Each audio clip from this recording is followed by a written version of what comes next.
May 20th, 2014, at a major shipping port in South Africa, a seemingly ordinary container of commercial goods was scheduled to be loaded onto a cargo ship heading across the Indian Ocean to Vietnam. The paperwork was flawless. The shipping company looked entirely legitimate. But as the crane lifted the container, a team of undercover environmental and border control agents stepped out of the shadows. They ordered the container dropped, cut the steel seals, and began ripping through the cargo. Hidden deep within the false walls, they uncovered an absolute tragedy and a massive criminal gold mine. Dozens of severed rhino horns, worth millions of dollars on the black market. This wasn't just a lucky bust. May 20th marked the climax of a high-stakes intelligence sting that proved Africa was changing the rules of the game. They weren't just chasing poachers in the grass anymore. They were using advanced forensic science to smash international syndicates. In the early 2010s, the rhino poaching crisis in Africa had reached an apocalyptic level. Driven by the false belief in Southeast Asia that rhino horn can cure everything from cancer to hangovers, the price of a single kilogram of horn skyrocketed to over $60,000, making it literally more valuable than gold or cocaine. The syndicates running this trade operated like global corporations. They had military-grade night vision gear in the bush, crooked, corrupt officials at the docks, and front companies across the globe. For years, law enforcement struggled because once a horn left the safari park, it was virtually impossible to prove where it came from. The trail went cold at the border. But South African scientists had quietly been building a secret weapon.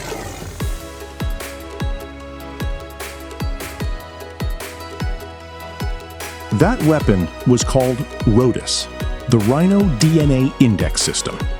Pioneered by the University of Pretoria, this groundbreaking system created a unique DNA profile for every single individual rhino across the country.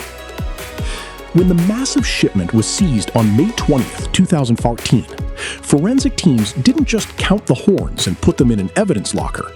They immediately took tissue samples and ran them through the RODIS database. Within hours, the data started talking. The DNA proved that these specific horns belonged to rhinos that had been poached weeks earlier in completely different parts of South Africa. This scientific link allowed prosecutors to connect the wealthy syndicate leaders at the shipping port directly to the specific crime scenes and dead animals in the bush. It blew the defense lawyers out of the water. For the first time, African science brought the fight directly to the corporate masterminds of wildlife crime.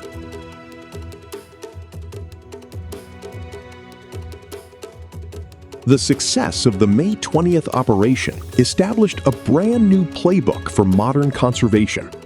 Over the next decade, the RODIS database expanded across Africa, linking Kenya, Namibia, and Zimbabwe into a single, unified forensic shield. Today, courtrooms in Europe and Asia accept African rhino DNA data as ironclad evidence to convict international smugglers. Poaching remains a critical fight, but the shift that crystallized in 2014 proved that Africa's wildlife is being protected by world-class intellect, data, and technology.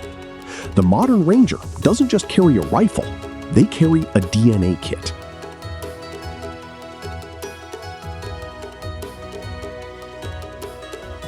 The success of the May 20th operation established a brand new playbook for modern conservation.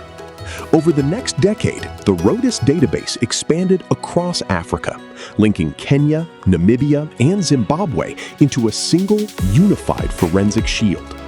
Today, courtrooms in Europe and Asia accept African rhino DNA data as ironclad evidence to convict international smugglers. Poaching remains a critical fight, but the shift that crystallized in 2014 proved that Africa's wildlife is being protected by world-class intellect, data, and technology. The modern ranger doesn't just carry a rifle, they carry a DNA kit.